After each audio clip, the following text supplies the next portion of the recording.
Alhamdulillah wa salatu wa salamu ala Rasulillah. If you're watching this video, you're one of the fortunate ones that Allah subhanahu wa ta'ala has given the opportunity to witness the last 10 nights of Ramadan. Some of our brothers and sisters were not here to witness Ramadan.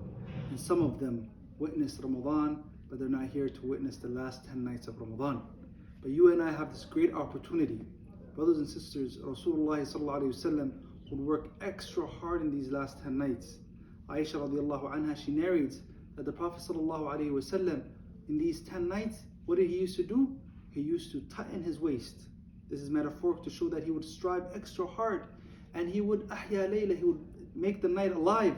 He would stand up in qiyamul layl, in tahajjud, and he used to ayqadha ahla, he used to wake up his family. Rasulullah sallallahu alayhi wa sallam was so haris, keen in making sure that he catches Laylatul Qadr. You and I, brothers and sisters, we need to work extra hard in these 10 nights. Every night, try to incorporate in your schedule good deeds, righteous deeds, so that you can catch this night. Every night, read extra Quran. Every night, donate. Every night, make dua, istighfar, do dhikr of Allah subhanahu wa ta'ala. And if you're able, do i'tikaf, seclude yourself in the masjid so that you can be from those that catch Laylatul Qadr. So let us not waste these blessed nights. Do extra deeds every night, so inshallah ta'ala will be from those that catch Laylatul Qadr, a night that is better than 1,000 months. Jazakumullahu khair. Assalamu alaikum wa rahmatullah.